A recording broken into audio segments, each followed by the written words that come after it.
Not too shabby. It's pretty smooth. Hawk. Nose to tail 6 o'clock, trim. searching. Hawk. 6 o'clock, searching.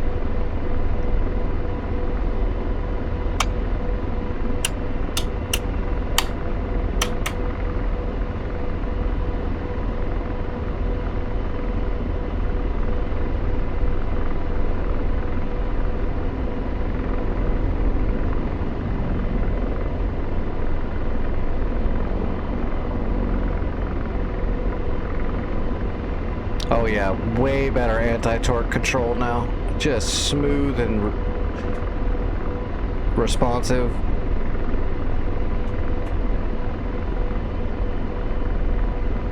Sam. 9 o'clock. I don't have to depend on the cyclic so much. I can now coordinate the turns with the cyclic and the anti-torque and get way more maneuverability out of this thing. I think the only thing I have left to bind now, though, is the Dora, I think. Because I gotta bind the landing gear and the bailout for the Dora. Oh, and the slew for the targeting pod on the Dora. Wouldn't that be crazy, a Dora with a targeting pod on it? But then when you drop a bomb, you just open up the canopy and drop a grenade out.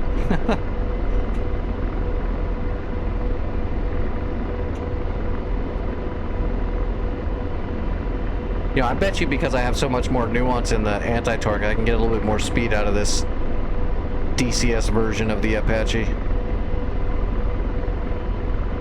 11, 12 o'clock, searching. Radar. 11 o'clock, searching.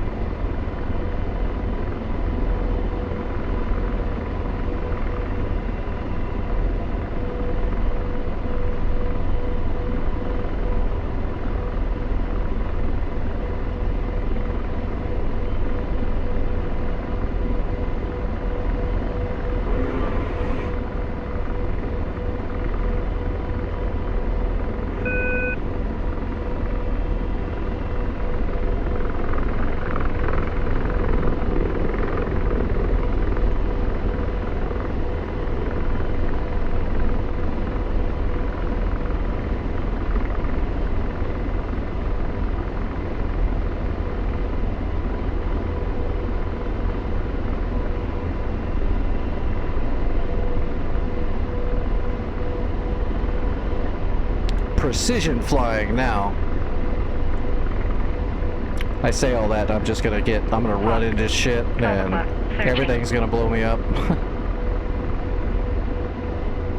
This is so much better though. This changes everything. I've been fighting that damn throttle for like months. Every time I'd start getting used to it, another button would short out or the access would get worse.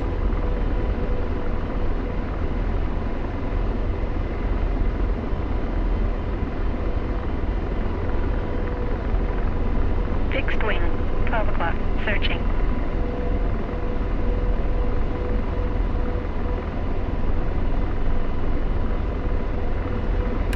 Alright, well, let's bind that Dora, and then at least we will have all the controls all caught up. Whoops. That's not what I wanted to do. Do I even have the Dora on this map? I don't think I do. I don't. I don't have a Dora. I gotta go over to, Can I just leave? I gotta go over to the World War II, practice server.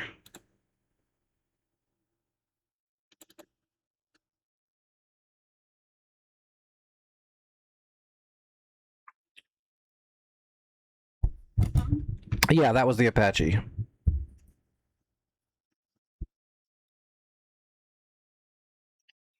And now we're jumping into a Focke-Wulf 190 Dora, so I can finish the bindings on that one, and then I think that'll be all of my aircraft. The bindings that need to be redone will be redone, I think.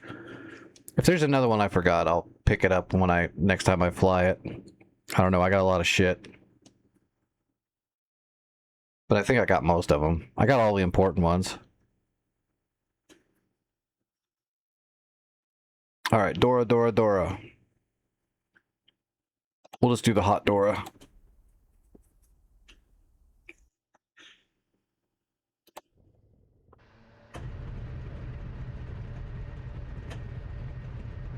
All right, so we need to bind landing gear.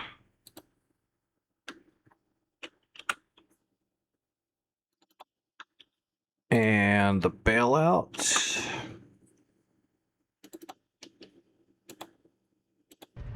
All right, and let's see if we can take off in the Dora with the new setup.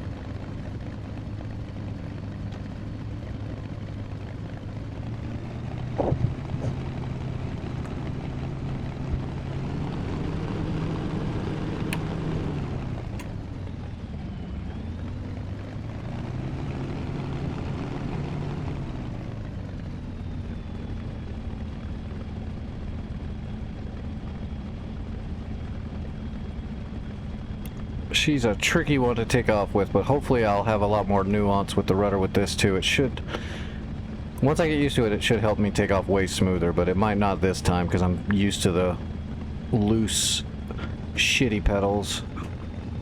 All right, locking the tail.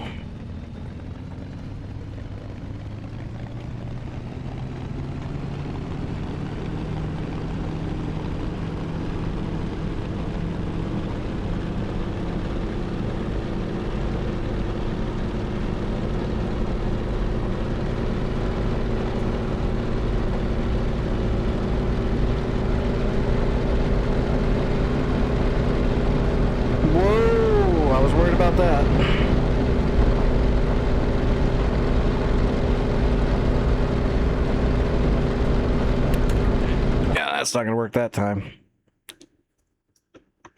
Okay, the stiffness of the new one actually hurt me that time. I was trying to move it and I was getting behind.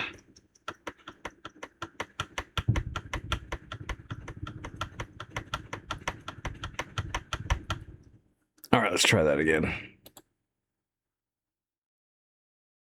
Oh, shoot. Well, we didn't wreck. I guess we can just turn around and taxi back.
Although a new hoe test doesn't fix the no ground friction problem.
much better.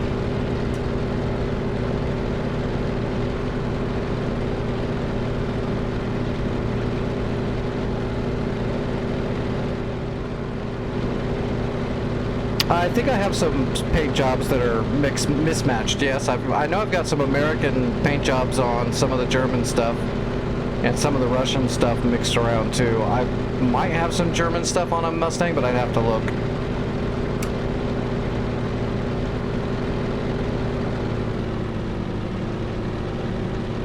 Okay, yeah, that is better. It's just I gotta get used to it. The Dora and the BF-109 take so much rudder action. I just gotta get used to it again with the new one.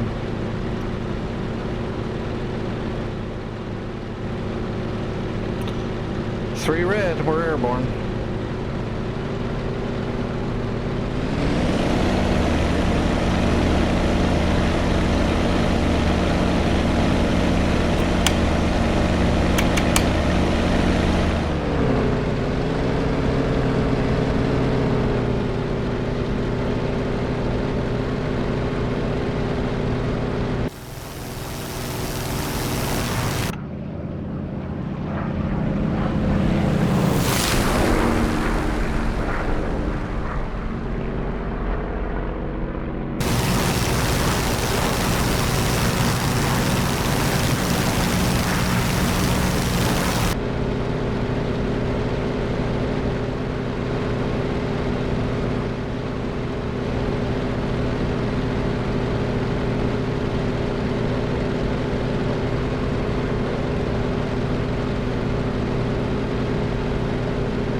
I just got a replacement for my original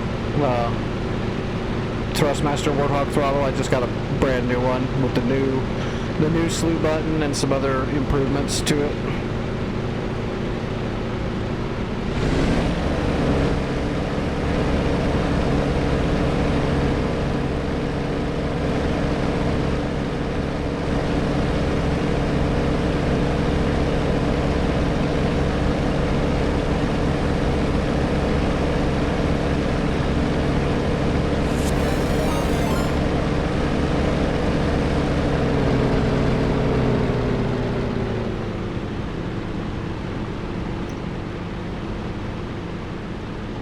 Yep, got a lot more control now.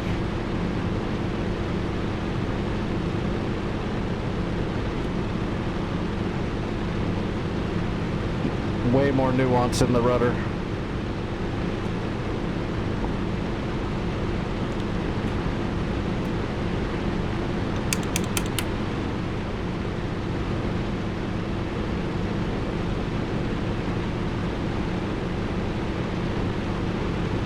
Man, this Dora is a beast. Once you're cruising, she just cruises. Pulling 450 kilometers, barely running the engine.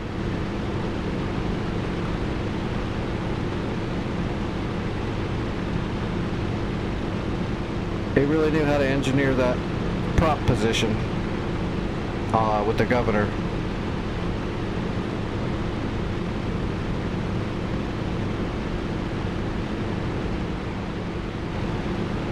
I still wish you could turn it off though, like the 109 for takeoffs and landings.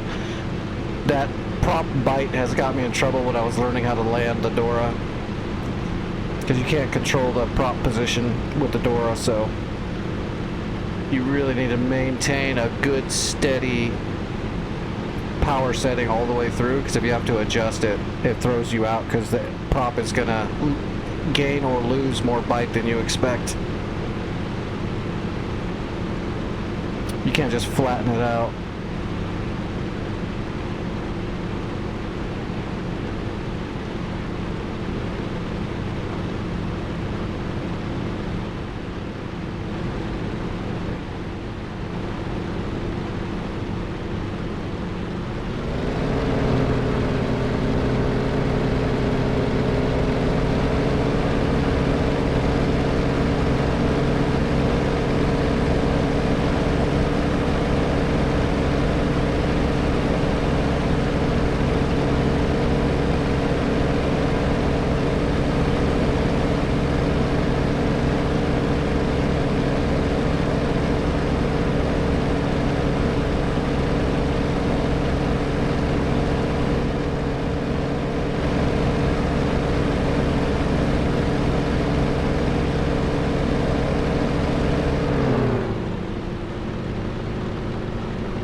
It's got a pretty good turn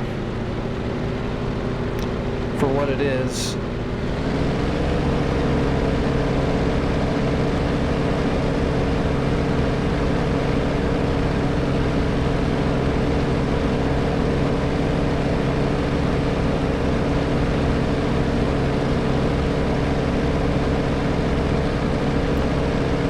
All right. Oh. I think we got all the bindings. Oh wow, the music's been down for a while.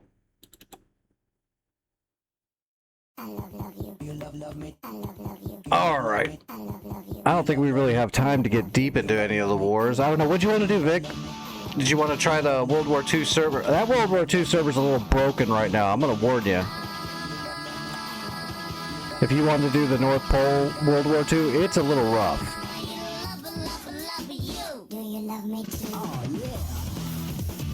But if you want to get a couple of sorties in over there, we can do that. Okay.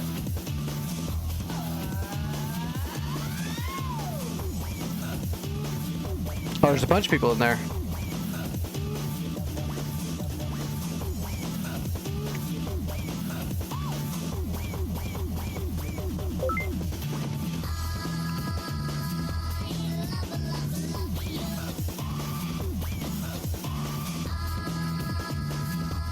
Just remember, Dora rockets are like nuclear weapons.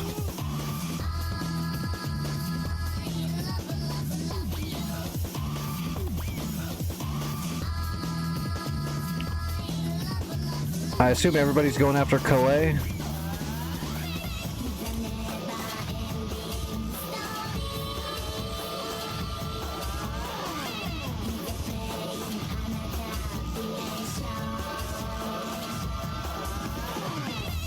Oh, it looks like they got a foothold over here. That's not a place to launch from, though. They captured Breakcourt. Gotta capture, what is that, Maupertus? To have a runway. Our boats are all getting jacked up. We have landing boats and shit at Le Havre. I still want to go back to Calais. I had Calais cleared out except for 2 tanks that were invincible. I want to go back with those Doro rockets and just blow them the hell up.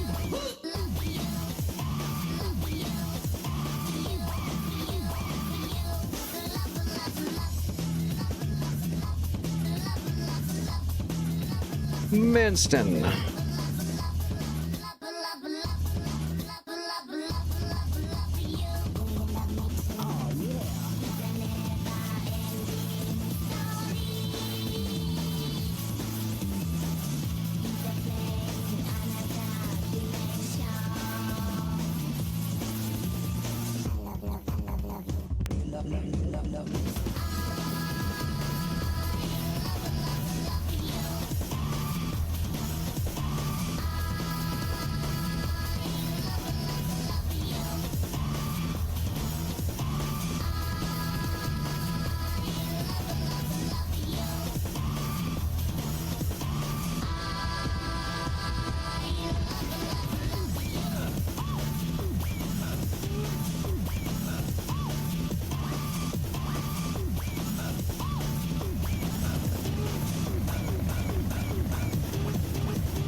Somebody just took off.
Rolling thunder,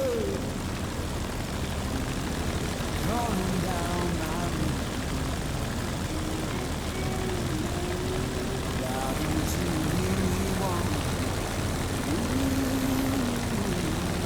Big ass runway.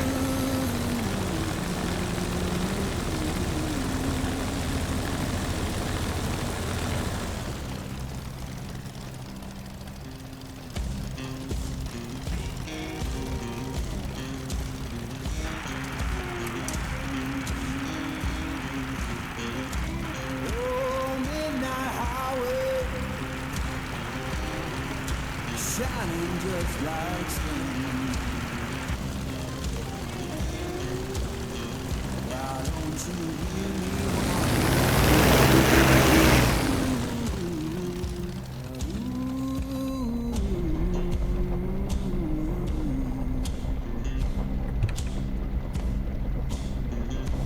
Tell me, river, where your current flows. Why don't you hear me wander?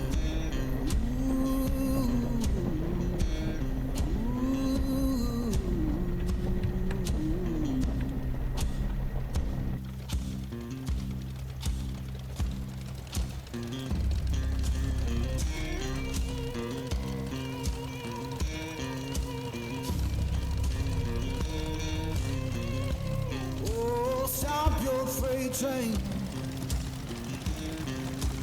Let a lost man ride.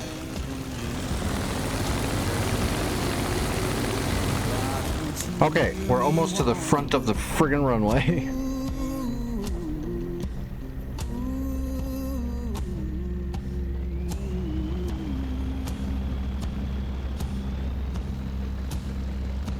Fare you well, darling. Ain't coming back no more. Why don't you hear me wander?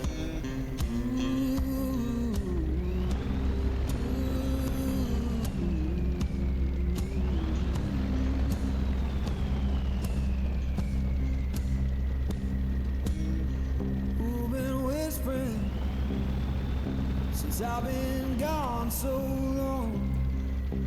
Freedom calls. Okay, let's see. Make sure the flaps are set.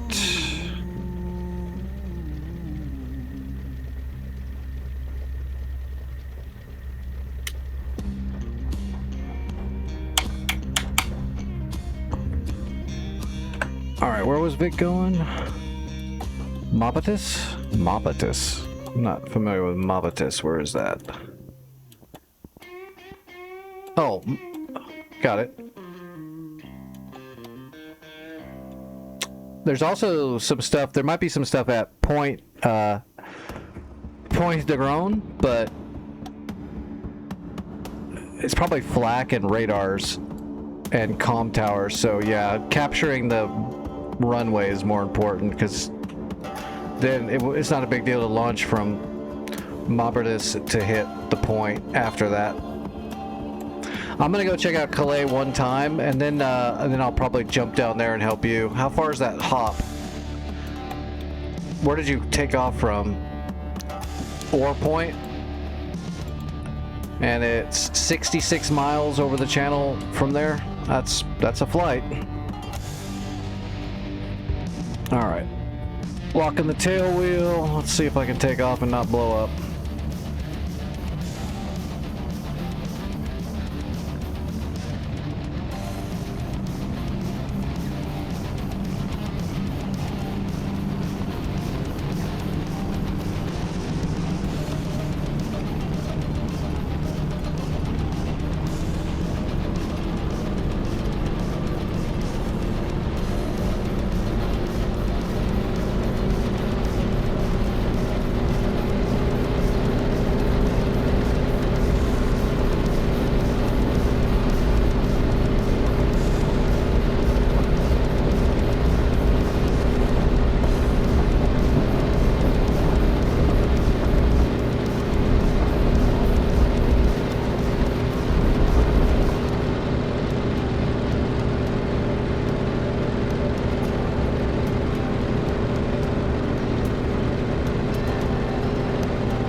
Shit, I forgot to arm my rockets. Rockets armed. I got no idea what's up here. But last night there were tanks that literally wouldn't take damage from 1,000-pound bombs, so if that's the case, I'll see if I can hit them with the miracle rockets.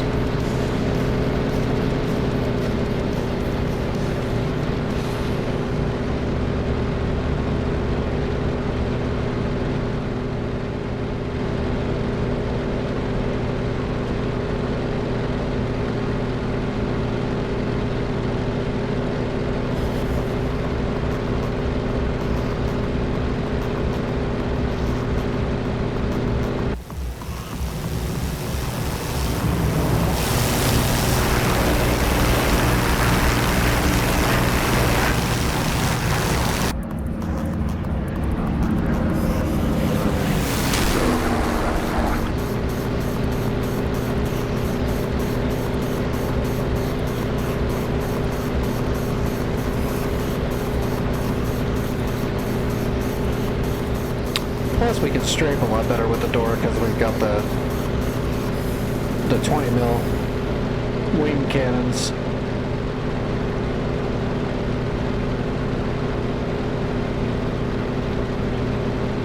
You can do a lot of damage with those. I love the American 50 calibers, but in DCS they just don't get, it takes a lot more. They're considered small arms, so they get nerfed quite a bit.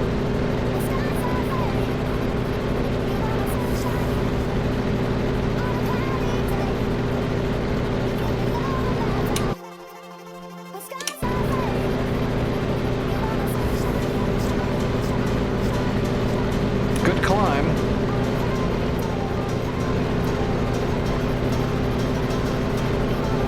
Maintaining a pretty decent climb and speed. As we should, it's a friggin' Dora.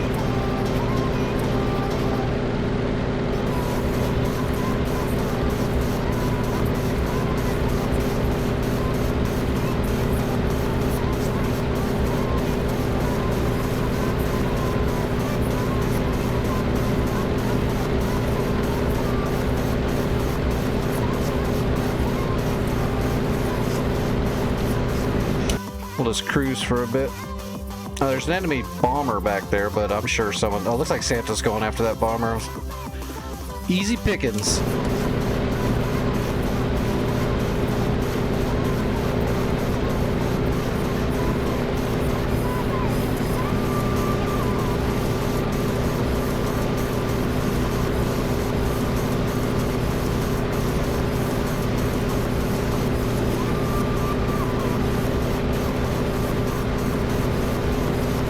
Hopefully there's no tanks that are spawning out there in the water again. Are the boats still on the land? No. I wonder if Santa's on... No, there's still a boat out here that spawned on the land.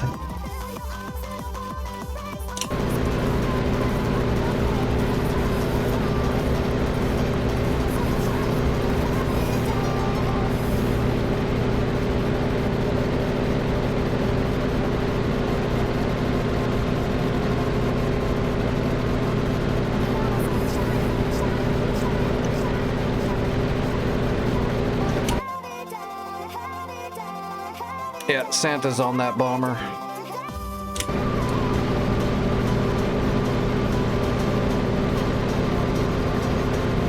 We'll aim for that cliff right there because Calais is to the north of that cliff.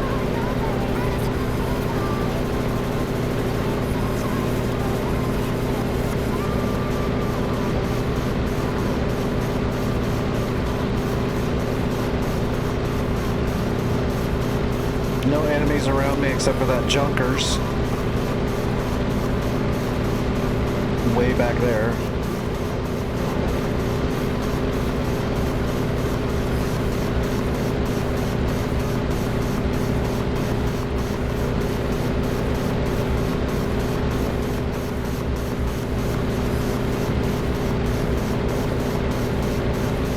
There's Calais right there. Get him, Vic. Hitting them with the HVARs.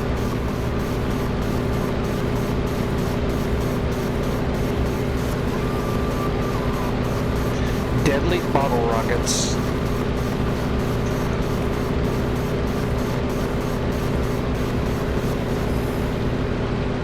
Alright, when we get closer, we'll call in markers. See how much crap is down there. Yeah, we've got no scout.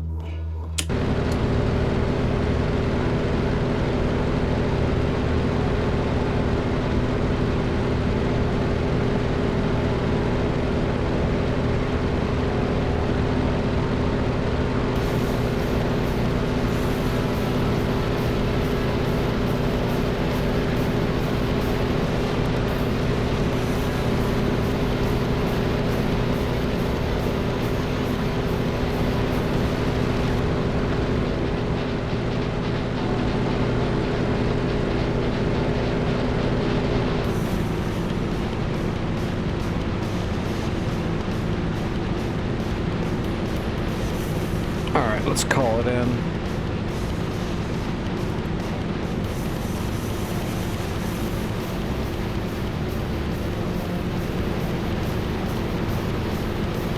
Please don't be out in the bay. Please don't be out in the bay.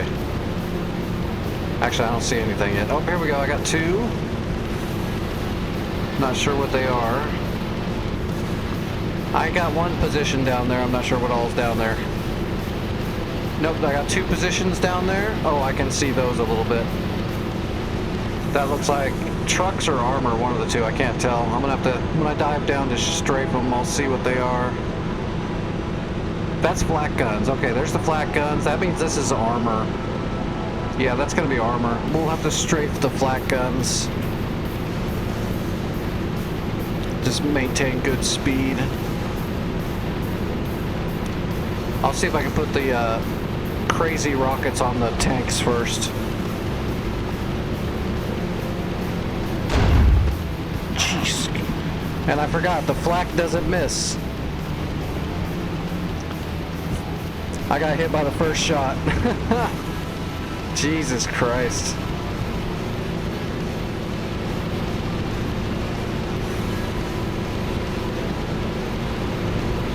Yeah, my engine's gonna burn out.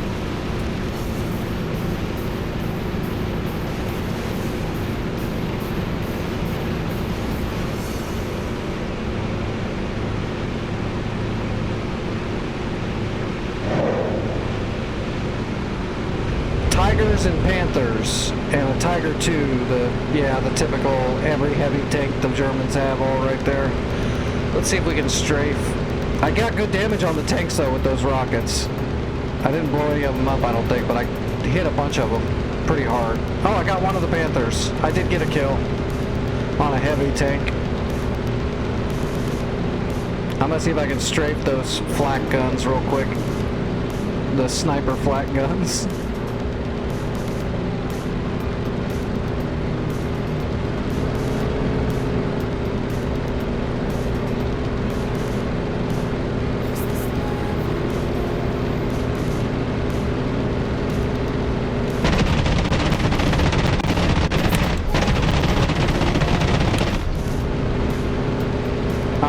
Good damage. I blew up a few of them. I'll come back around.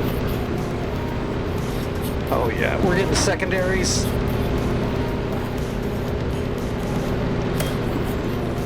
Shit. I'm missing an aileron almost. I'm telling you, man, these enemies on this server just don't miss. No matter what the angle is or the speed, you're just gonna get hit.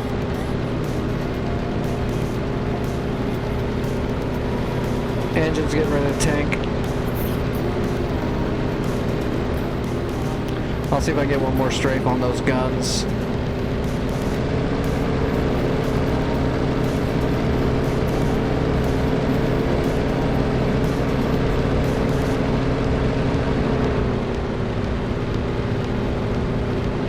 Oh, is there other flak guns out there? I think I see some other flak guns over there.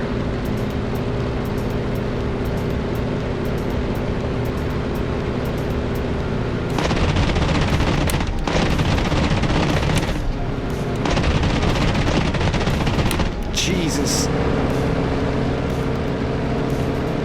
I didn't see anything else blowing up over there. I'm gonna try to make it home.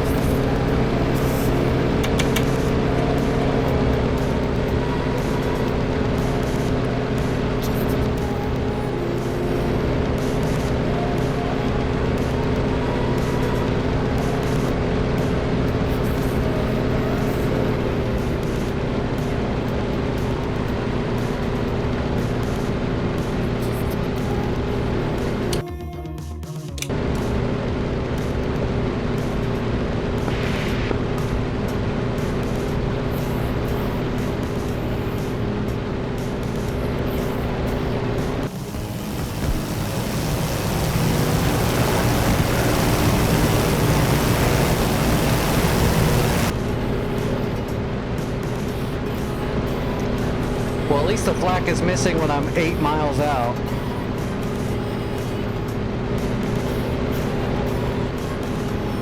Not by much, though.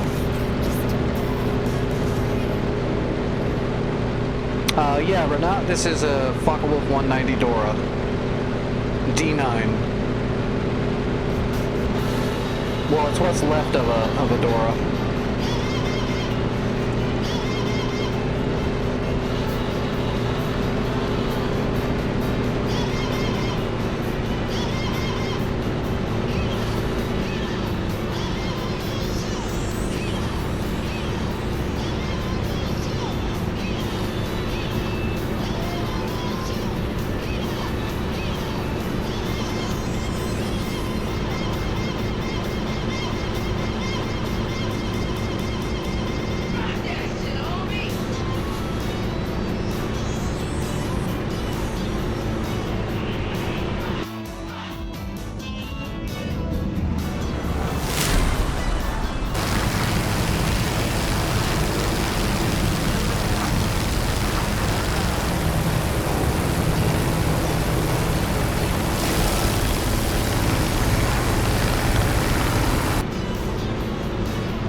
I think I'll be able to make it to Monston unless the engine seizes. Well, yeah, duh.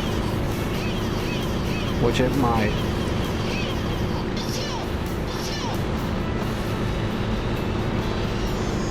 I'm half tempted to turn the alcohol, but I can't force it. I'd have to throttle it up to, it only auto bites, you can't, just to try to cool off some of the hot spots. But the door is awesome, but it's completely automated, so I'd have to throttle it up, which I don't want to do that. Might cool it off just a little bit for a split second, but it might wrap it. It's cruising right now. I'm just gonna let it cruise. I see land. Manston airfield is right over the coastline. I don't think I'm gonna do a pattern. I think I'm just gonna try to come in from the south and roll into final as best I can. If the landing gear doesn't come down, we'll just belly land it.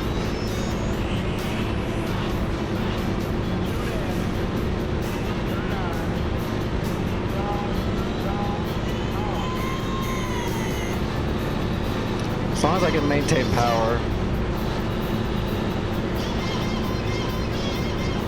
So I can at least kind of nuance it into the runway instead of dead sticking it.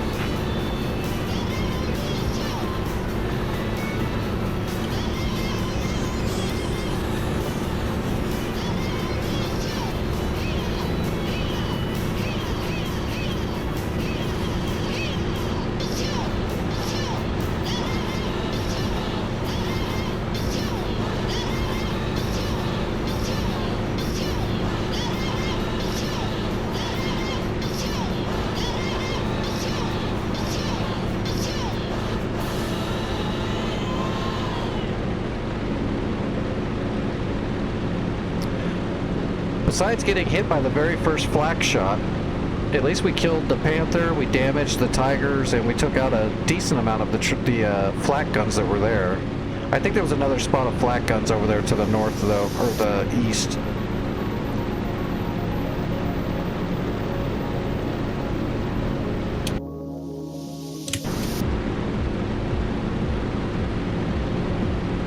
Okay, that should be the runway, like, right there. So let's head a little farther west before we turn into it. Want to set it up to where I can roll into short final.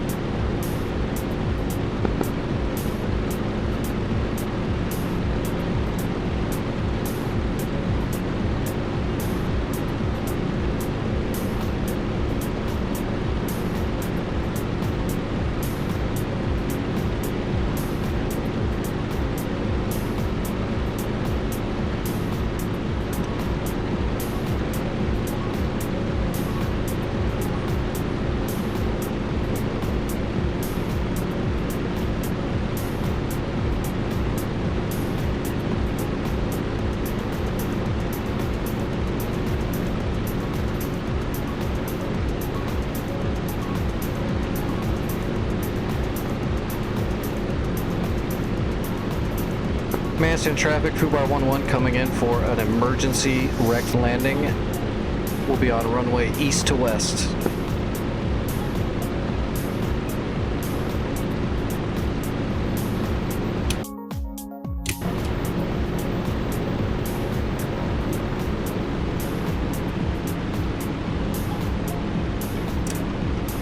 Alright, half flaps, easing off the power.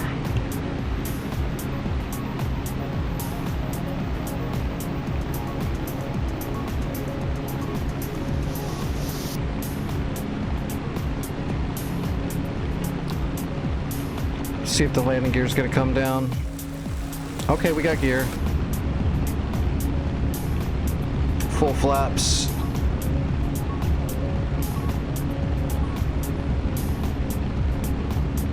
Wait a minute, that's not Manston, is it?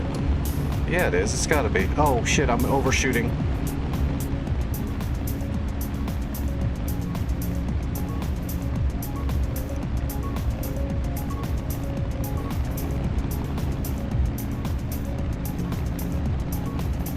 I'd rather not go straight in, but oh well, we're going straight in now. I can't do any maneuvers with this thing. We're too damaged and we're too slow now, so.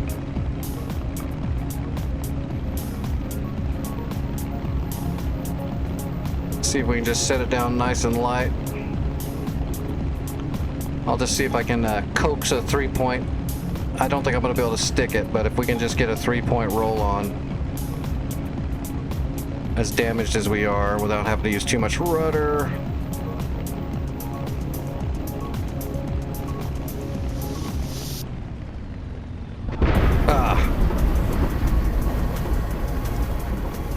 Well, we made it. Yeah, I didn't have any power left.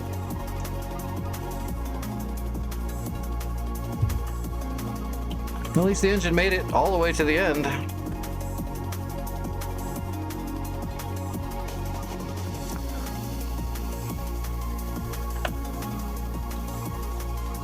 All right, Vic, what's it look like over there at Maupertus? Oh, you're not at Maupertus anymore.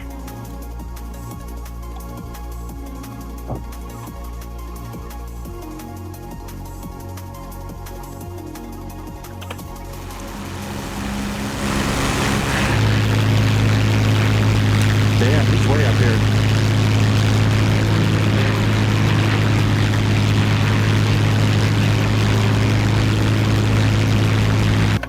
Okay, so he's heading towards Saint Pierre, Croixville, Longues-sur-Mer. I don't speak French.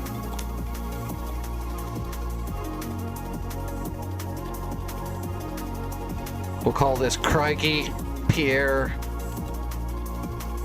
and Longmerb, and Escargot.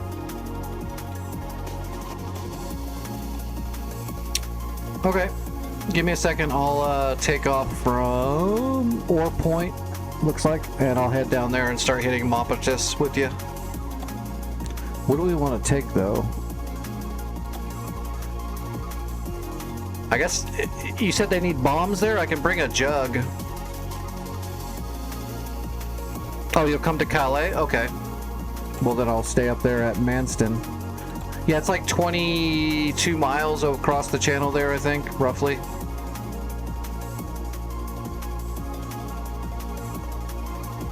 I guess let's try it. We just did the door. Let's do a jug this time. See if we can drop some fat bombs on those tanks. I'm gonna bring 2,000 pounds of boom.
If we get in the air. This is about as overloaded as I can take off with. We'll give it a shot. We're gonna need it because I was landing bombs within like 5 and 10 feet of those Tigers last night, and it was doing like nothing to them. Getting a direct hit with a old-timey dumb bomb is gonna be hard.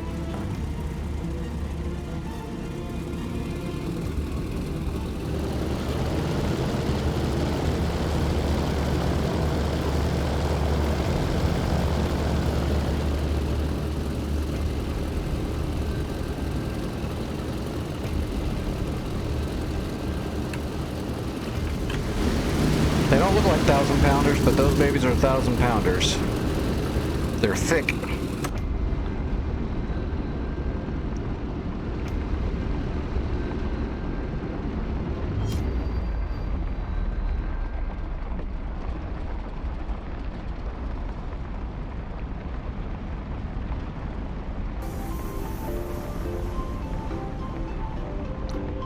Alright, yeah, we'll get up in the air, we'll stabilize, we'll start our climb. Once we got a good climb going and the engines are good and everything's set, then we'll turn on the bombs and we'll arm the fuses and all that jazz.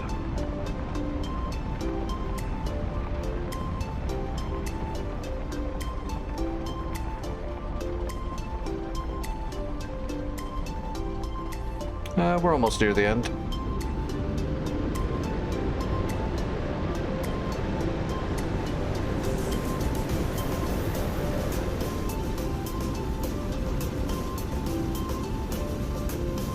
This is, by the way, this is why you see these old planes doing this like wiggle back and forth down the taxiway, doing these little S turns. It's so they could see if they don't have an engineer riding on the wing.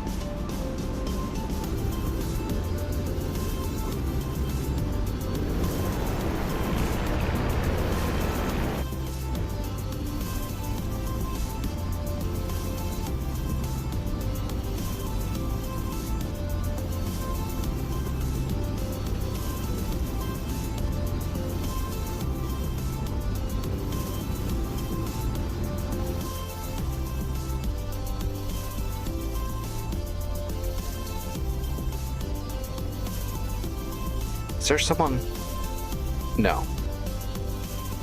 I'm seeing things.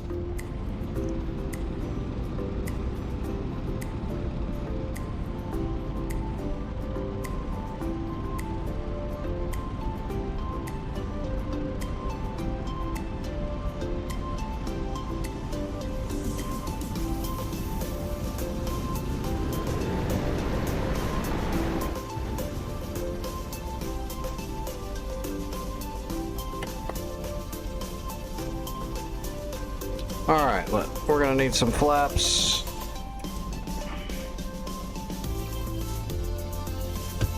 Auto rich, prop all the way up. Or flattened out, I should say, all the way forward. Let's see, the cylinder heads are a little cold, so let's go ahead and close the cowling right now before we take off to get a little warmth going. Let's go ahead and run up to the oil pressure's a little low. Let's make sure that's good. Okay, yeah, we're good.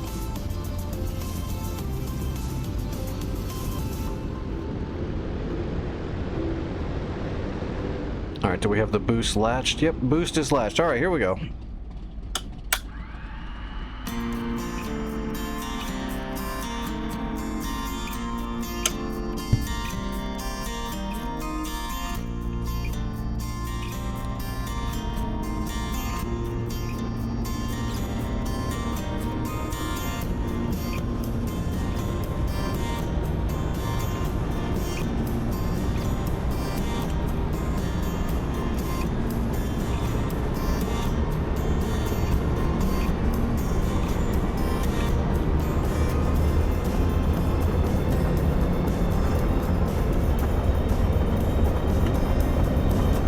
Baby, you can get up in the air. You can do it. Tail coming up.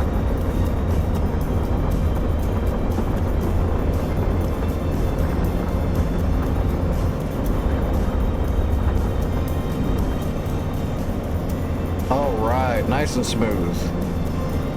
Gear coming up.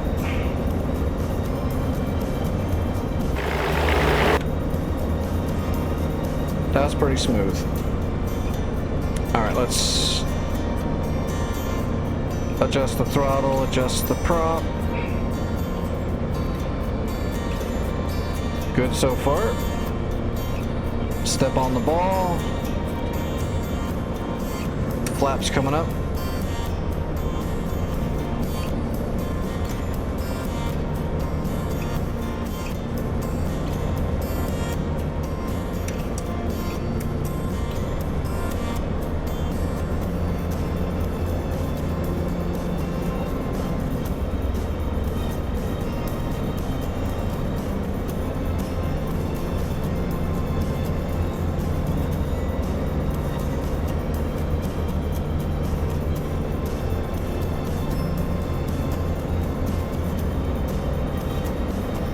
trimmed pretty good. Steady climb. All right. We need to arm that, those, that, and that. And we need to arm the fuses.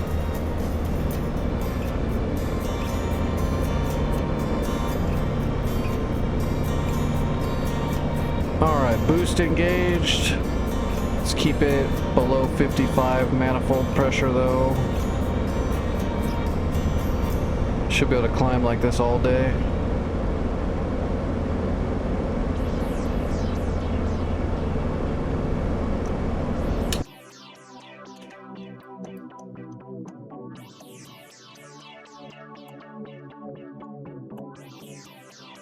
I got a friggin' 109 over Calais. It's not good. I gotta get rid of these 1,000-pounders before anything happens, and I can't really compete with a 109. Especially on this server. Might be able to, but it's pretty slim chance. So we'll try to get our 1,000-pounders on top of the Tiger 2 and the Tiger 1 as best we can before anything else happens, and then if we're able to, we'll see what we can do after that.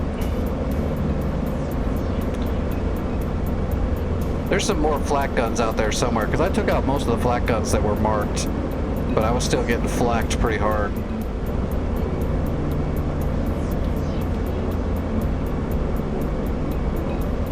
£8 pounds of turbo.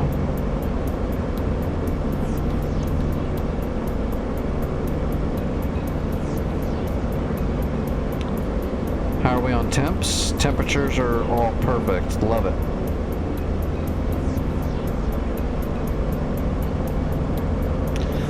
Thing truly is a beast. I've actually seen jugs in real life, and they're so big. You just have no idea until you're standing right next to one. It's so big.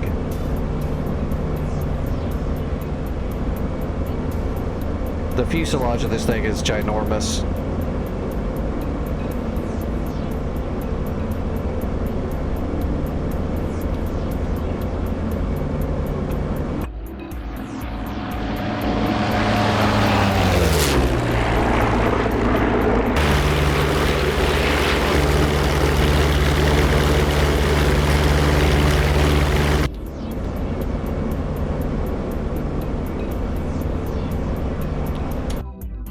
Two Doras out there somewhere too.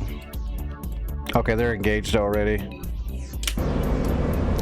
Yeah, the sound that the P-47 puts out it's definitely one of its kind. So it's running off of an 18-cylinder double wasp engine that has a giant supercharger that runs the length of the aircraft. So the engine's right here, and the supercharger runs down through here and all the way across the fuselage to the collector down here, and then back up to the top of the engine. And you can see the shutters right there on the side.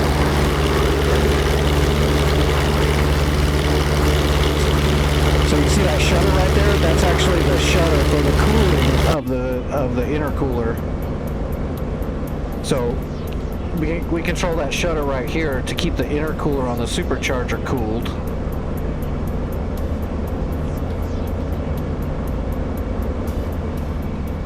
It's really a marvel of engineering, and that allows us to get all that extra turbo boost, which allows us to keep manifold pressure higher as we get up higher in the sky. So a lot of these older piston planes, when they start getting up above 10,000 feet, they start starving because the air starts getting thin. Well, the supercharger on this thing kind of combats that. So this plane was really made for high altitude interception and strike missions. A lot of these planes from World War II, the engineering that went into these things is insanely good. Extremely innovative.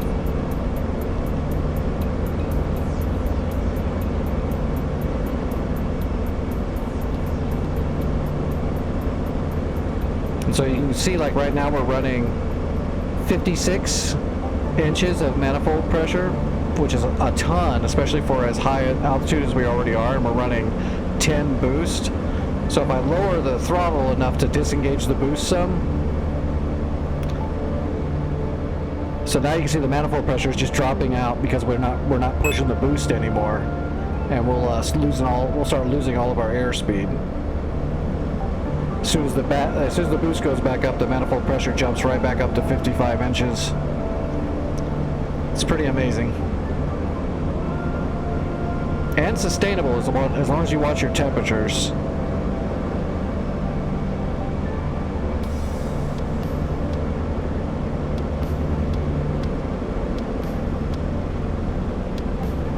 Alright, there's the cliff right there, which means that's Calais right there.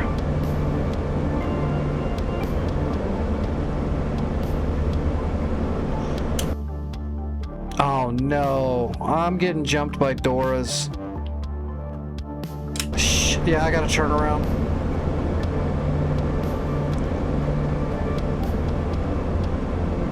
I can't compete with two Doras, especially when I've got 2,000 pounds of explosives on my underside. I can't maneuver. I'm gonna head back to our coastline and see if I can hide behind our flak guns and see what happens. And I'm gonna continue to climb.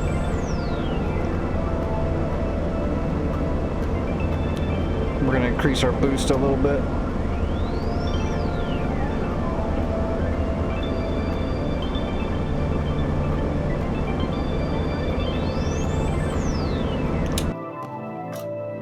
Oh, there's those two Doras in the south won their fight too.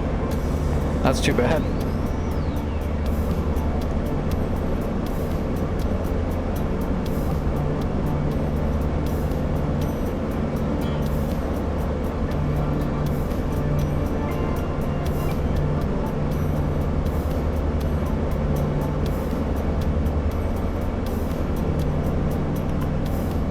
We're getting pretty high. Let's turn our oxygen on. There we go.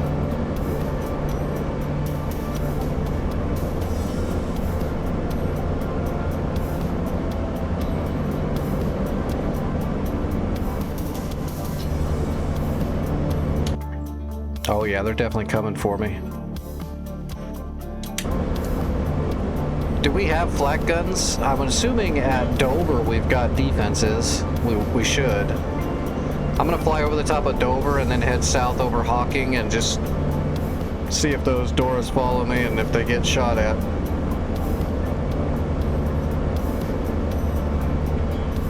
There's also a 109 that's over milling around Calais. I wish I was good with the Mosquito. That would be a good one to take over there. Come to Manston? Okay. I'm over Dover and I'm heading north towards Manston.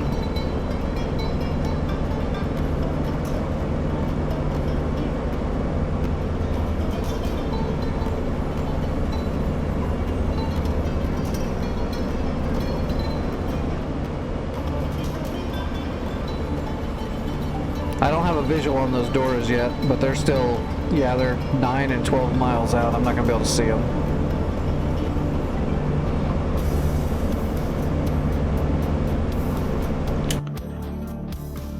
They're definitely following me, though.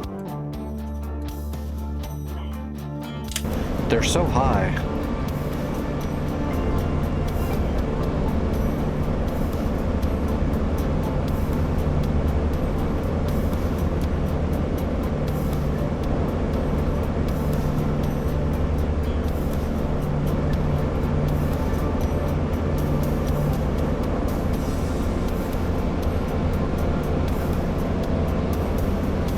I'm going to try to maintain 300 miles an hour.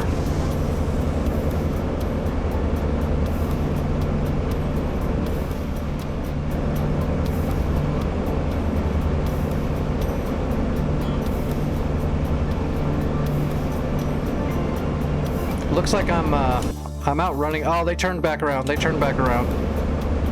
I'm circling back towards Hawking.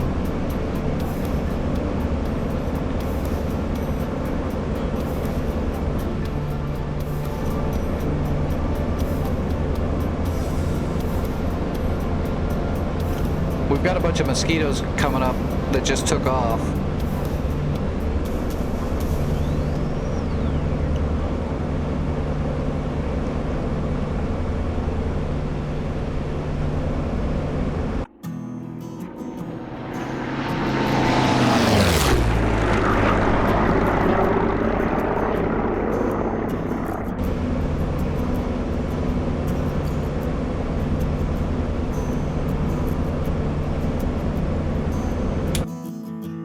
almost back towards Calais now. I'm assuming you're taking off from Manston, Vic, so I'm gonna try to mill around and keep climbing. And I'll wait till you get over here in this vicinity before I try to attack those tanks. I should be able to dive down and get my bombs off on those tanks before I get jumped, but knowing this server, I still might get sniped on the way down.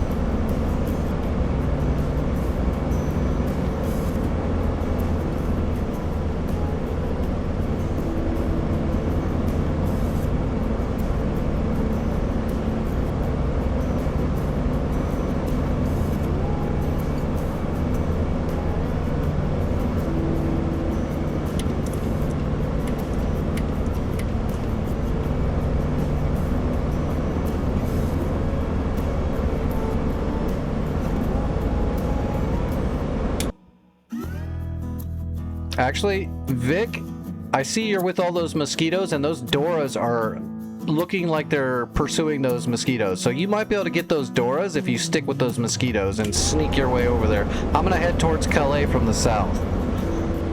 They're definitely coming for those mosquitoes, though.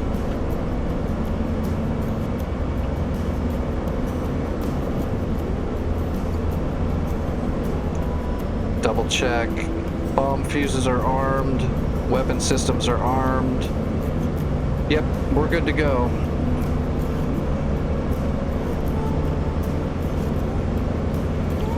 There's the cliffs right there. So that's Calais right there. I'll call in a new smoke marker to make sure my bombs, I know about where those tanks are. And then we're just going to try to put those 1,000-pounders on top of those tanks as best we can and hope we get damage. In reality, a 2,000-pound bomb should fuck those tanks up as long as it's within the vicinity. Be a huge explosion and shockwave.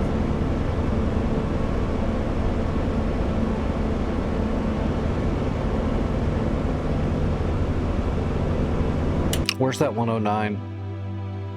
Vic, one of those Doras is pulling onto you. The other one is going after the mosquitoes.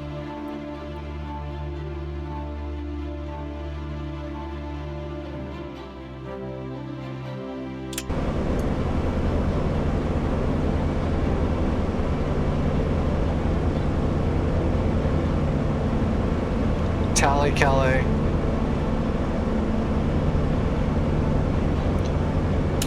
Hopefully those mosquitoes kill that guy.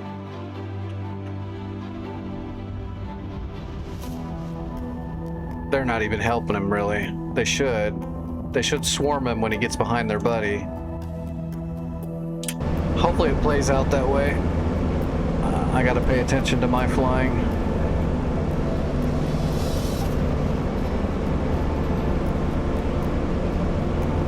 See if I can trim out a little bit better.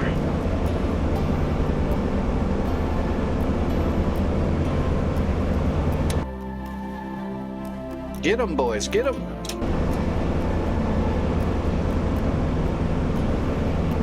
Alright, God, I hope this bomb lands directly on that Tiger II tank. If not, I'm gonna have to come back with Dora rockets again.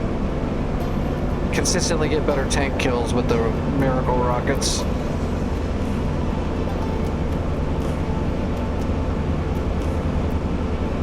Alright, calling in markers.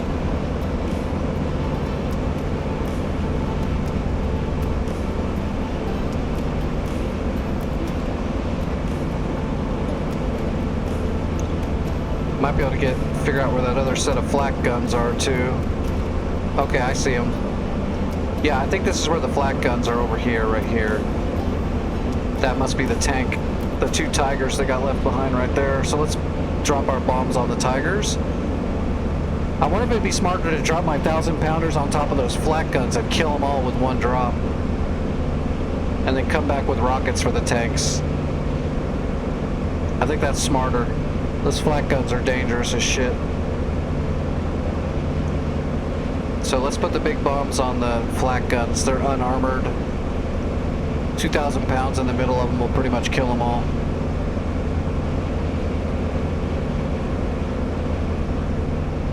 Alright, we're easing off the boost. Dude, I'm telling you, this server's crazy with how the enemy doesn't miss. They really don't. It's a little overblown. Yeah, those are the flat guns. I see them shooting. I'm going in on them.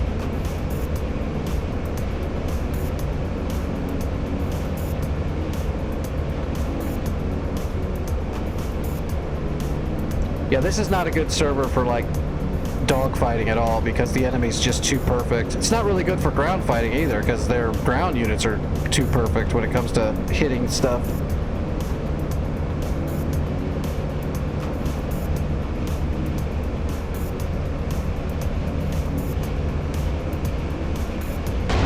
See what I mean? There you go. I just got smacked as soon as I started lining up.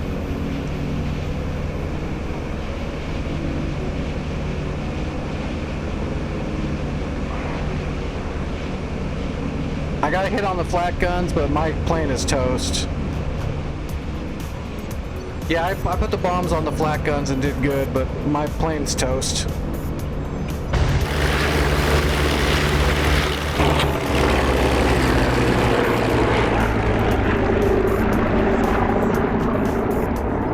Ridiculously how perfect all their aims are.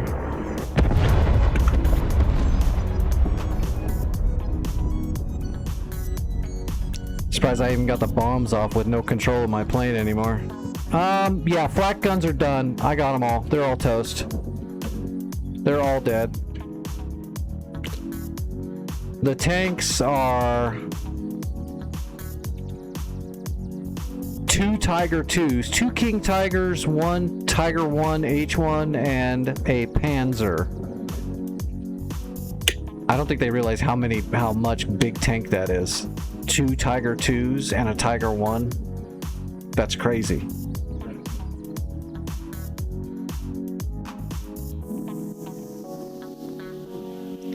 That'll take 4 flights to kill 4 tanks. And that's only if you get perfect hits. Well, we can try to hit him with the Dora again. That's how I killed the Panther.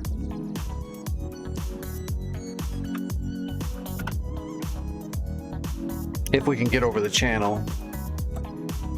Oh my god, dude, those 2 Doras have killed every mosquito and you. I think Santa needs to retune the enemy skill levels here. They're not really wasting a single bullet, which is crazy.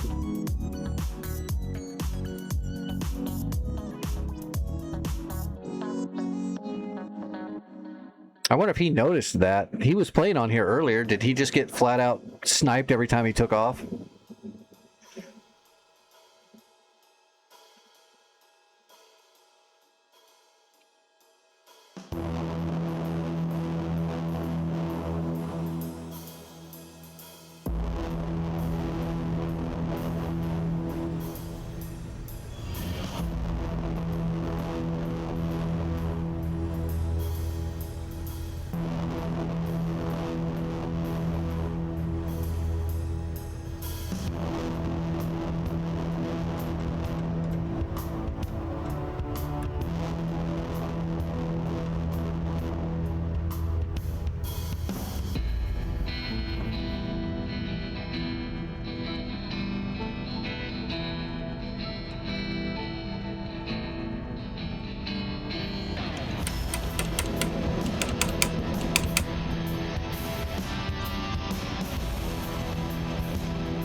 All right, I'm gonna get over there again and see if I can hit a tank.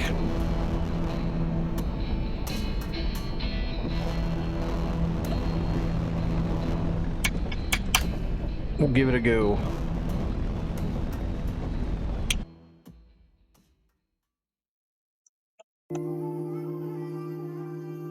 Vic's already on the way. He's trying to hunt down those Doras. Maybe they're low on fuel and out of ammo. They'll still probably get you. They'll pop their canopy and throw a can at you and hit you right in the prop and blow your engine.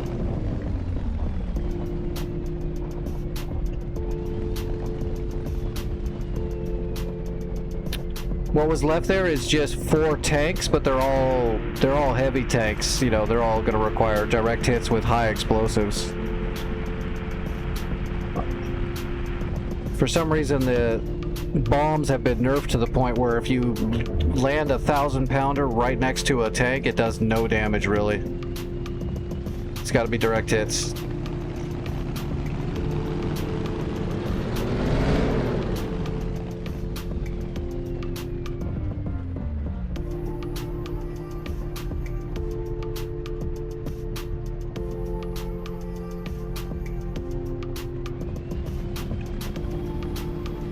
Alright, we're gonna slowly start spooling up here. We'll lock the tail wheel. I wish we could just lock the tail wheel, but unfortunately we gotta aft stick it to lock the tail wheel. I hate that.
Yes.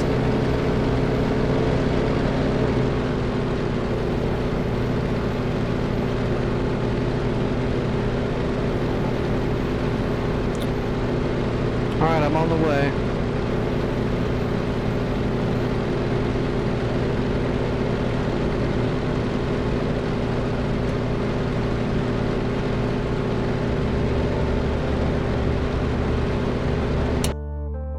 Oh shit. He's coming for you, Vic. You've angered him.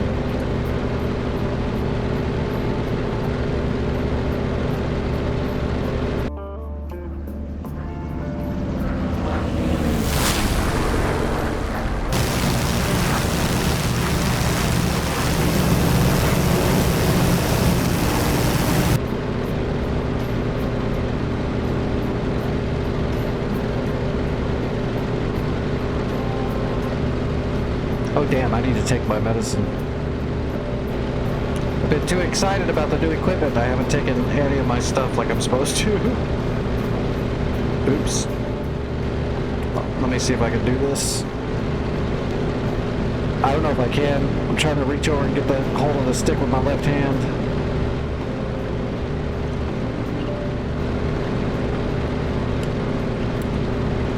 Okay, I got one of the pills.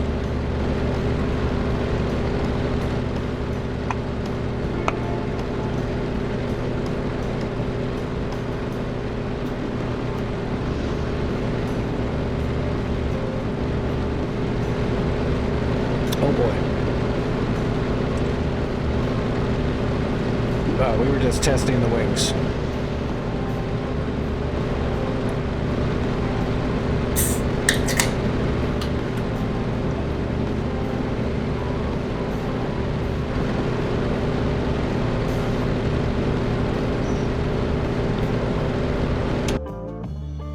Oh, that door is just chasing you.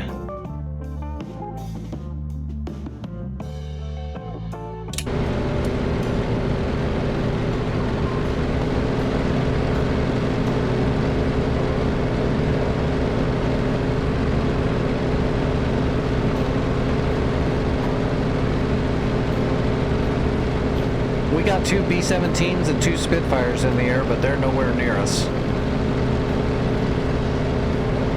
They're down over there.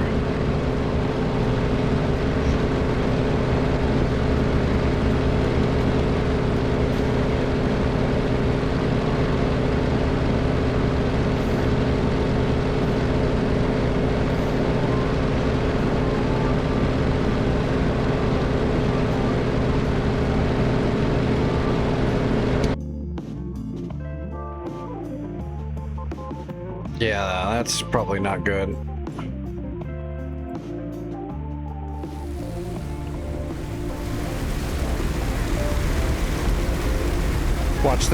Watch this miracle, Dora.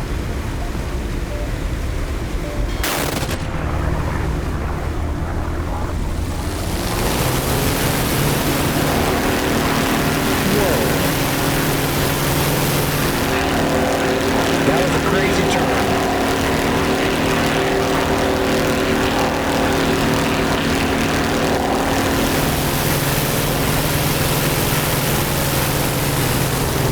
Yeah, that's crazy. That is literally crazy. That turn was nuts.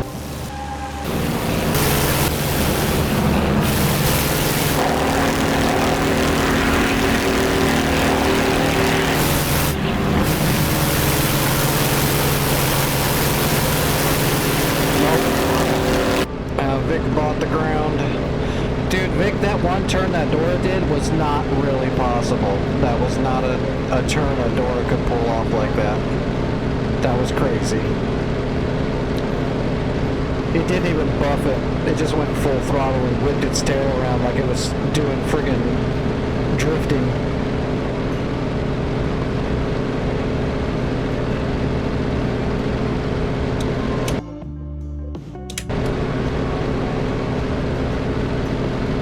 He's beyond ace. That was beyond, like, the plane's ability.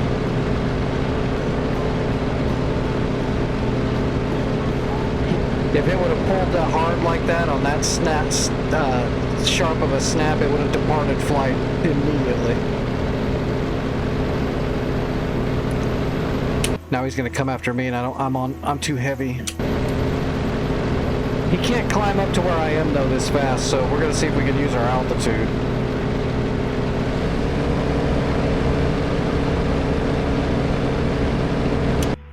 He can't jump up 4,000 feet that fast at a low speed. Although he's kind of trying. If he snaps a shot from 2,000 feet below me and it hits me, I'm going to headbutt my desk.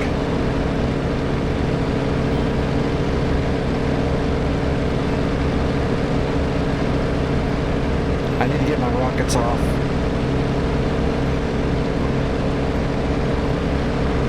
And I already know I can't turn with this door, even though we're the same airframe.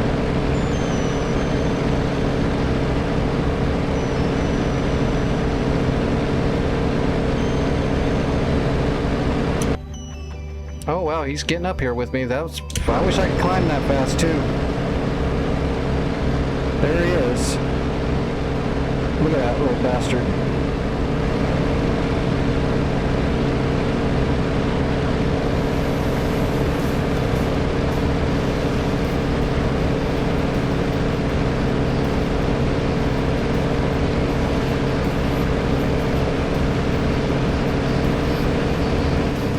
Alright, I'm booming and zooming.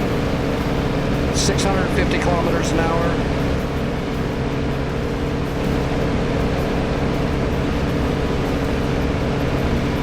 Tally the tanks.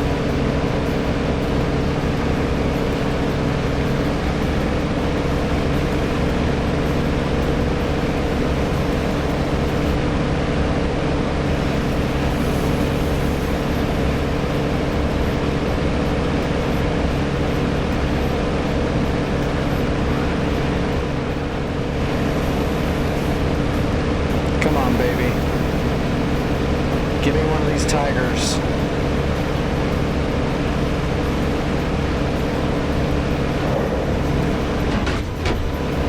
I didn't hit him directly. Jesus, that guy's right on my ass already.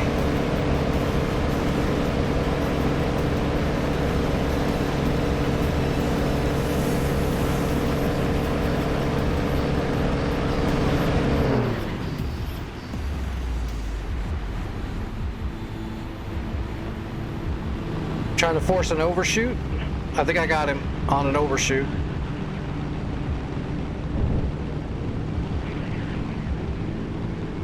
Yep, he's pulling away.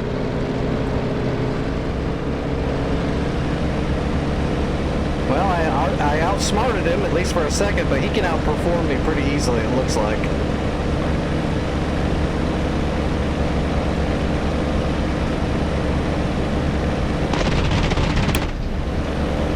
I got some shots off, but they were way high aspect.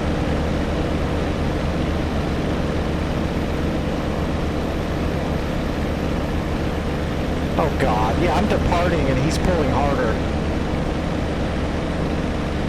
That's insane. Using my alcohol. He snapped around behind me while I'm alcohol turning. That's not possible.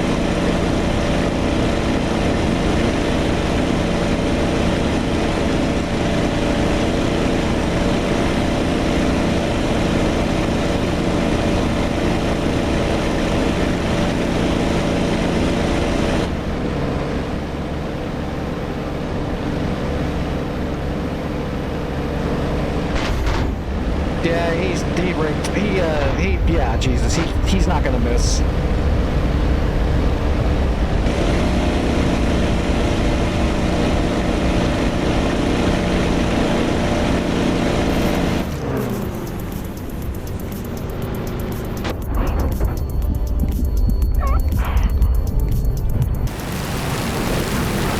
Yeah, I'm sorry, man. This server's ridiculous when it comes to the air-to-air.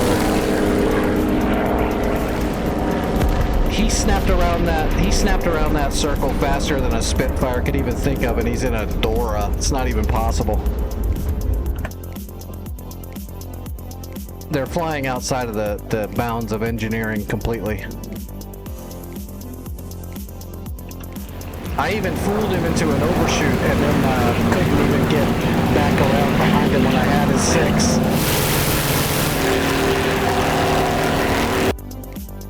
I don't really know what to do with that.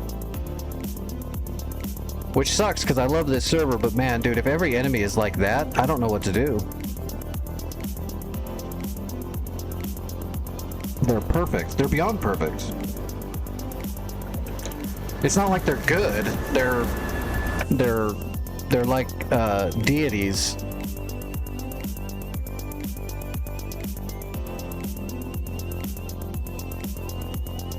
And my rockets went over the top of the tanks, missed by just a second. They all took 0 damage from the explosions.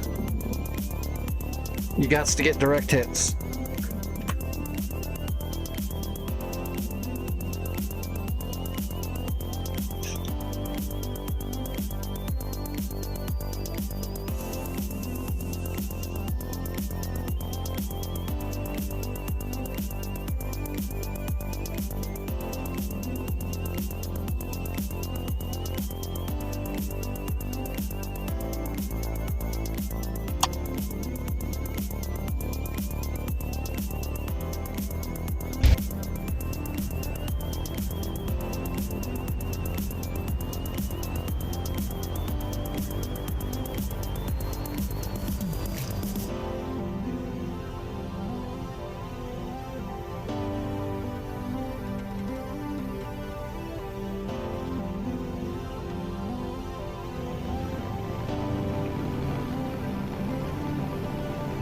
Oh, there's some mosquitoes taking off. Yeah, I'm gonna go one more time.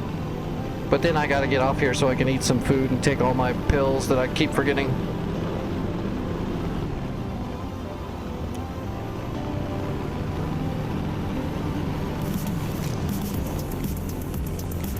I want to try to hit them tanks one more time. I need a lot of practice with those airburst rockets. They're tricky. Oh man. I'm gonna take off the wrong direction. It parked me way back here on the front side of the runway.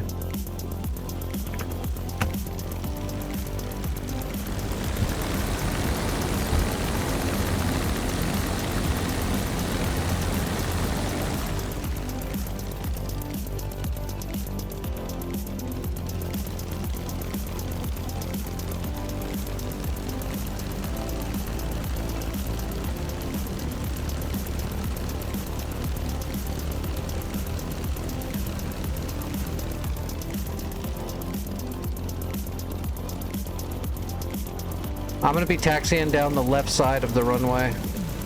Extreme left. I'll be in the grass a little bit. If you're going to take off, I won't be in your way.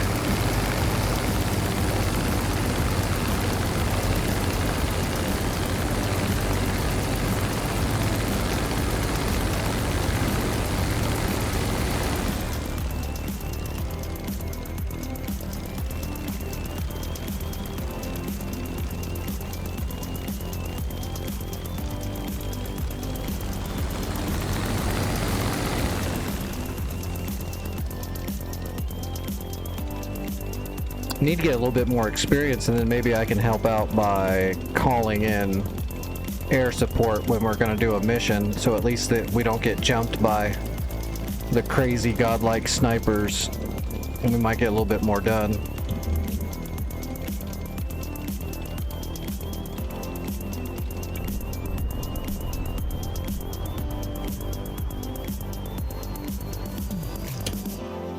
Oh, they're all taxiing the other way. I'm going to take off on the right side.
I'm airborne.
Oh, there we go. I see Vic. Vic's taking off right now.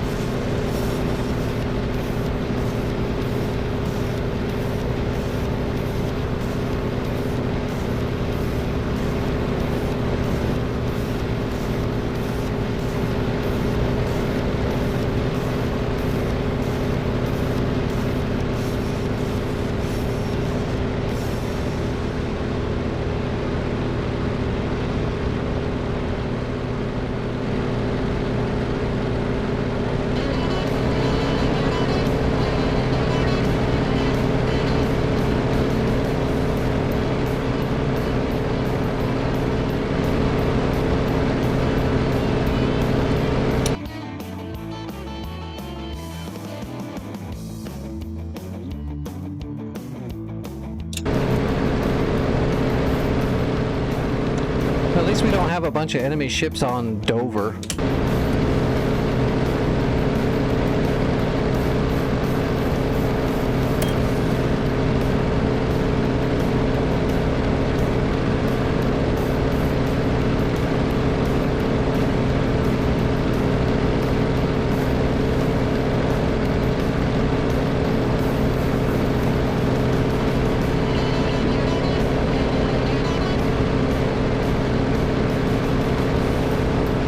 It's pretty trimmed out. See, I couldn't do this before because I didn't have the nuance in the rudder to hold this without steroid jerking the stick over.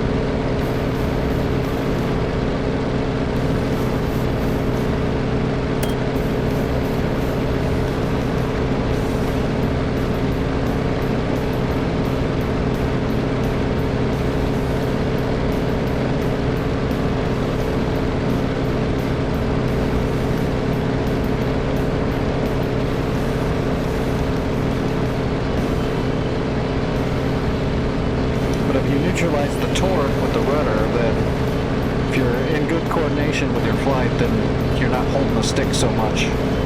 Like if I let go of the stick, it's pretty good.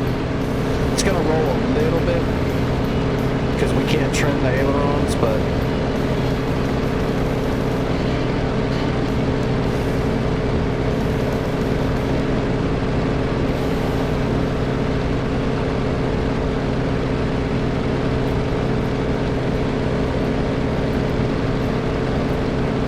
gain some altitude.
There's still one door over there. It's to the east of Calais. It's probably going to turn towards us as soon as we get close, though.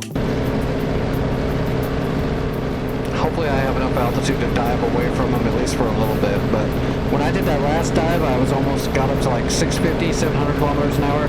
That other door that had just barely climbed up a little bit, he was able to just follow me, so...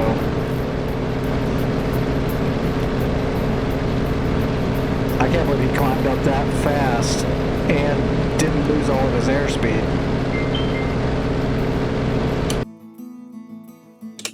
They're jet doors, and their machine guns are laser guided.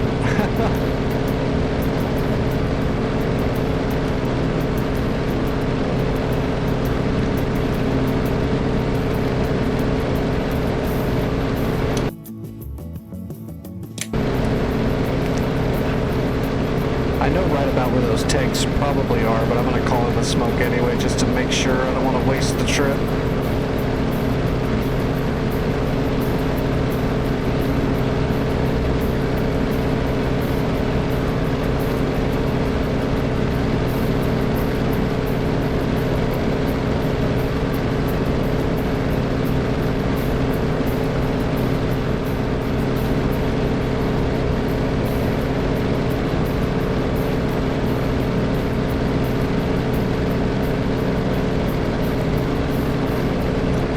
Leveling off and building speed.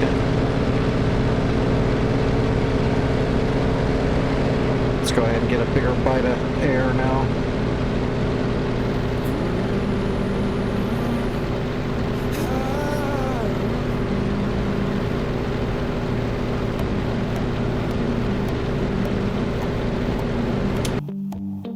Oh, that door disappeared. Oh, no, I didn't. He's just down by Saint. Well, we'll be able to get our munitions off before we get jumped, at least. Hopefully I hit. Alright, Tally Calais calling in the smoke.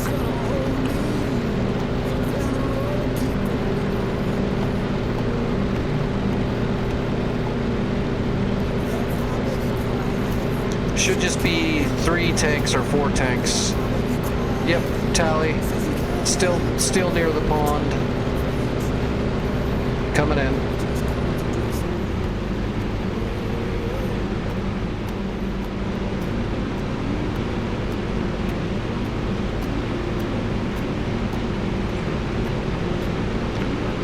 I'm gonna loose my airburst rockets on them and see if I can get a direct hit.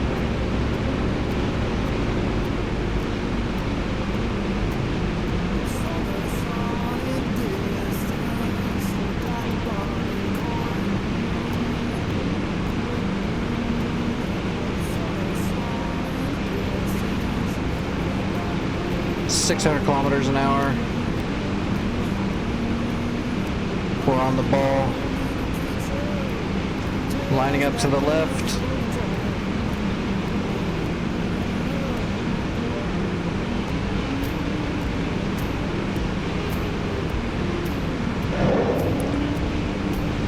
I got the Tiger 2. It's dead.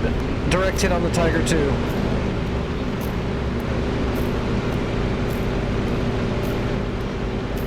Sweet.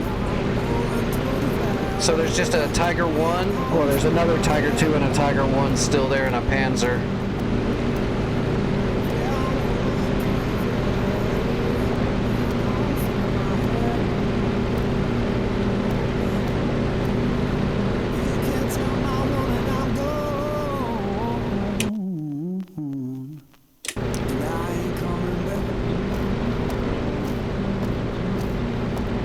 It's gonna take forever to capture a point when it's like a whole flight just to kill one tank. See, did Vic have any bombs or anything? Doesn't look like it. I'll see if I can strafe that Panzer with the 20 mils, but I don't think it's gonna do any damage on this server.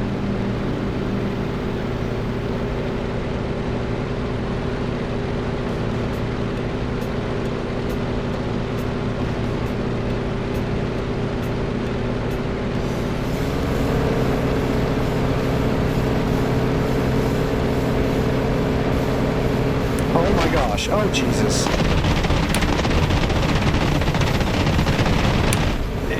I did a little bit of damage to the Panther, but they hit me. One burst from their pintle mount hit me.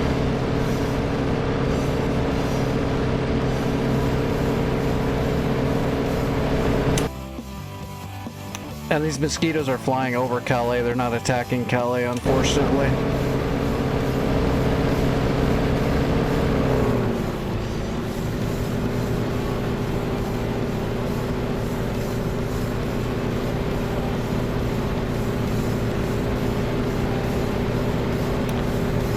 See if I can get the cannon rounds on the back side of it.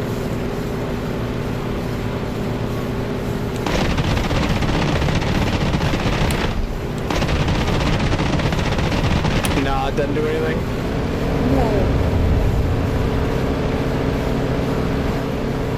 Were those the H-bars?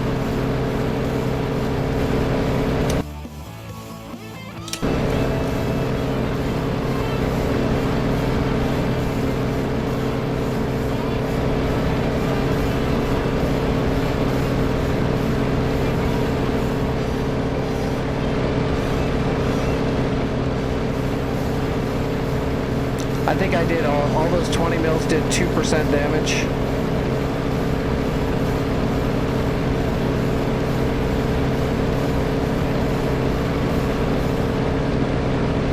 Looks like you killed one.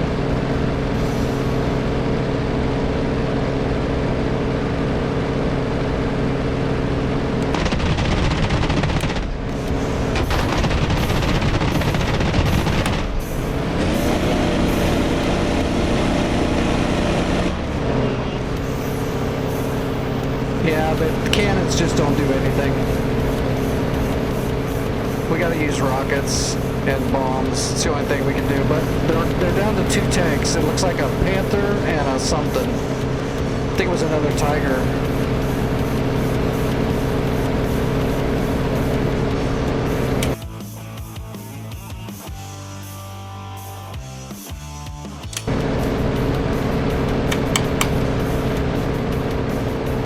Alright, I'm RTV.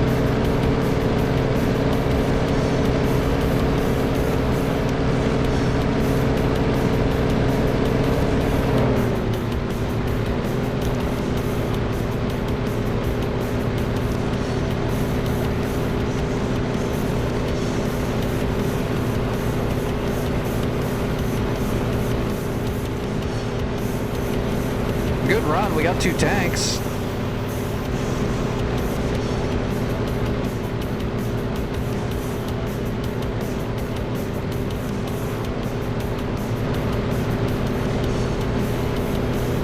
I didn't think the H-bars would pop a tank. That's good to know. That means we can load up, a jug can carry 10 H-bars.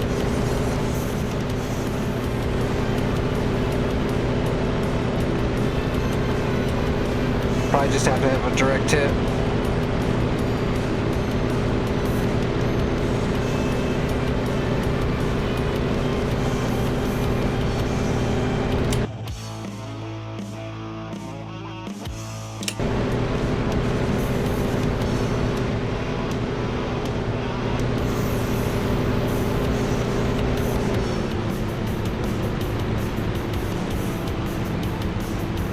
Give the engine a break.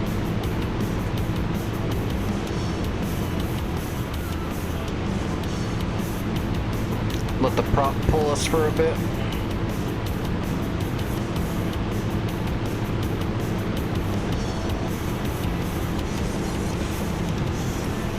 Man, this new throttle is friggin' amazing.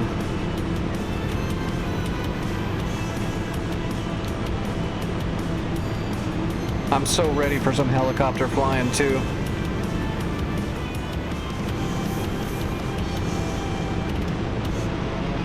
Just having that much more control over the anti-torque.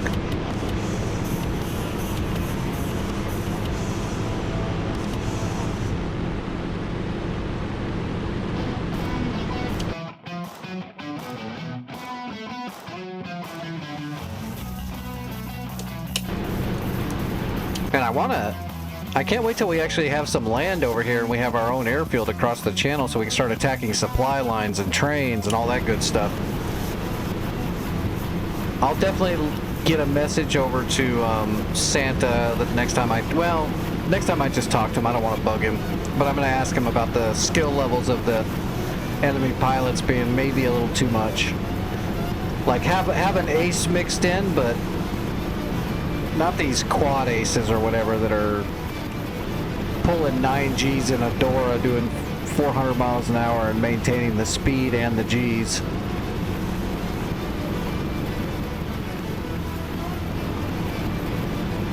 That's not a challenge. That's impossible.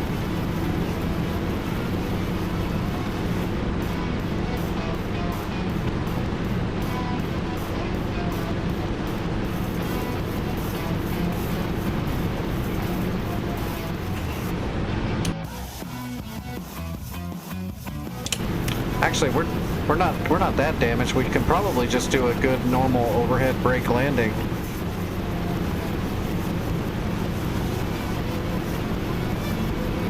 Everything looks pretty good.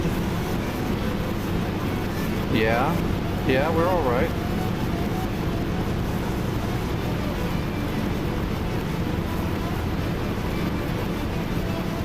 Must be just superficial damage. The controls feel fine.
Yeah, look at that. We've been just pulling 0.9 on the manifold and we're just cruising 400 kilometers the whole way. That's the power of that governor on that prop pitch.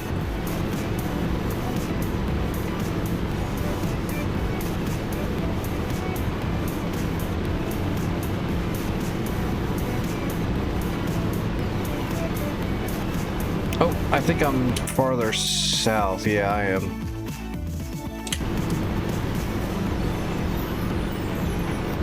Yeah, there's the airfield right there.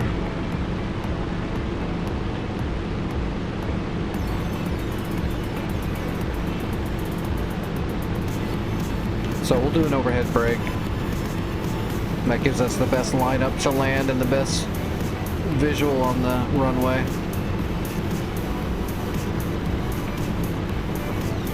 We'll try to stick a three-pointer.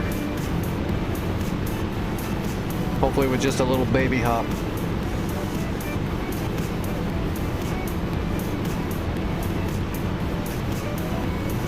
It's funny, before I got the new throttle and the new access for rudders, I actually got pretty good landing the warbirds and I was doing roll-on three-point landings without hopping. Now I've got way more rudder control, but I'm hopping a bit. Gotta like retrain myself with the new equipment.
Alright, we're entering the overhead brake on the upwind.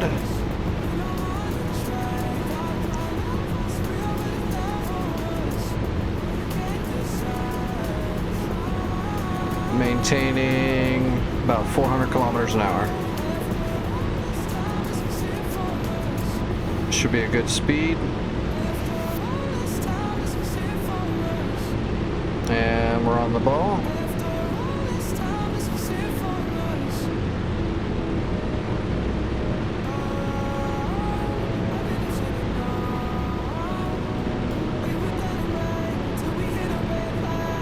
Alright, and we're idle and braking.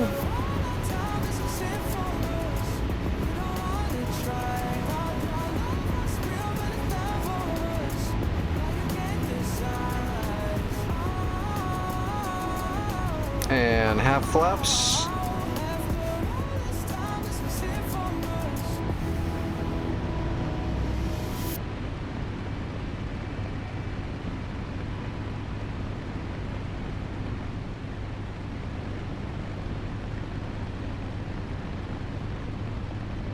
And landing gear, full flaps.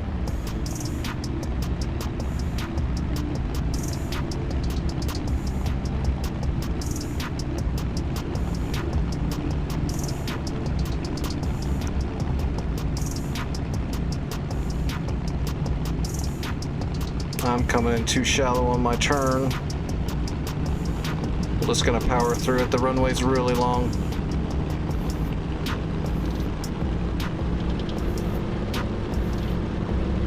Nope, I made a boo-boo. I didn't power through it, or I powered through it late. We're gonna go ahead and land, but I was underpowered. I gotta get used to that.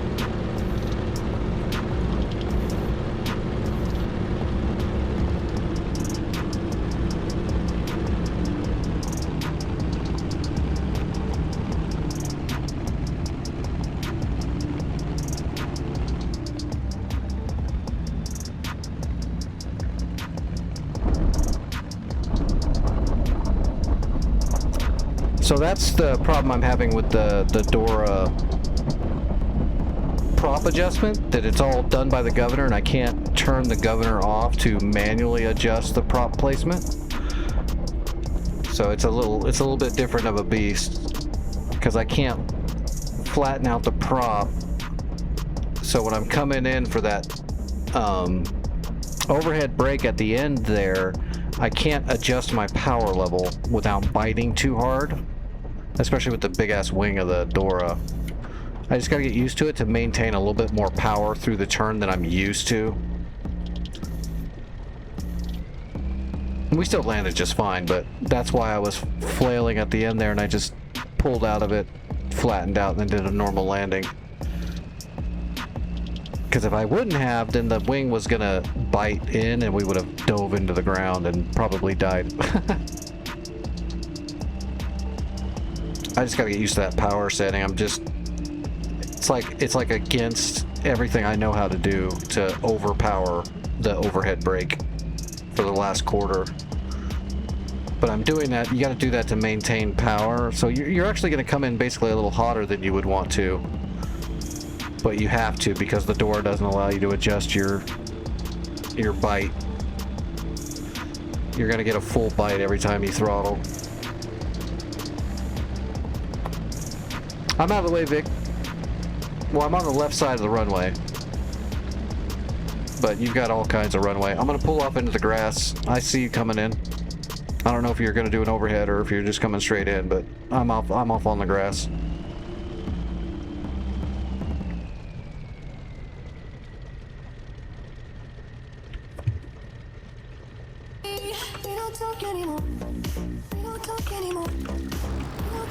Oh, Vic's just coming straight in.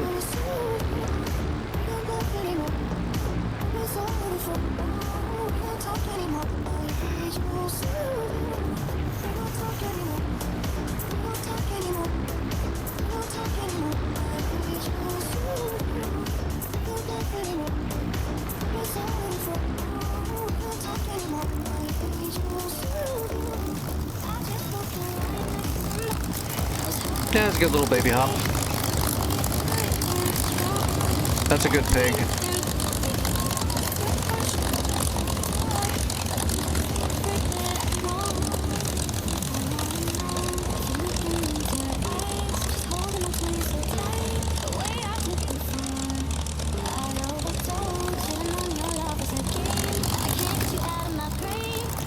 Good landing. Good flight. It's a good way to end it. We got some tank kills.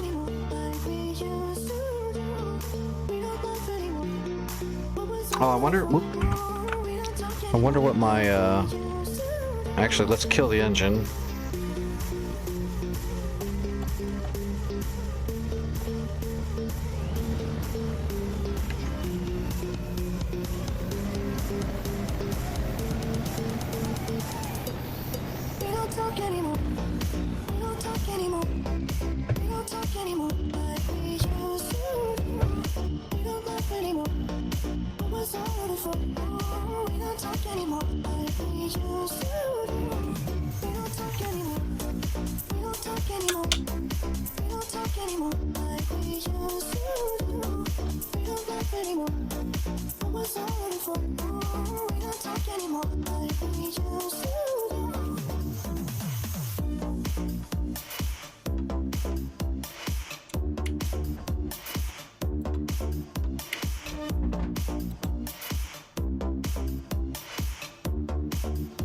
Okay, we're cold.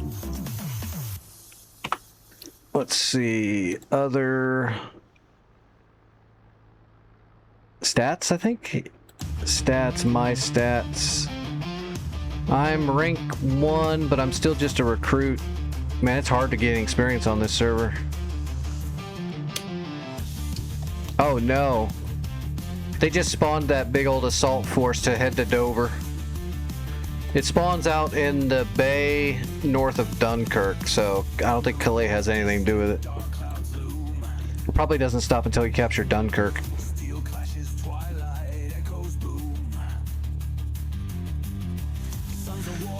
So that's why I haven't unlocked any more support abilities, because I'm still stuck on recruit. We'll get it. We'll get it. Especially after I talk to Santa, and we need to do some adjustments for sure. Alright everybody, I am beat. But at least we got the new throttle and we got it all set up and we did some more killing on the World War II server. I definitely need to take my medicine though. I kept forgetting and now my body's screaming at me.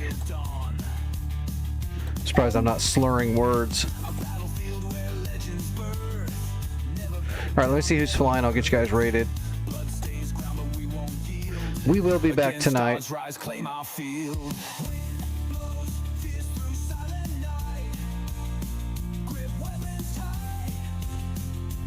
Oh, Santa's streaming right now. So we're gonna raid Santa.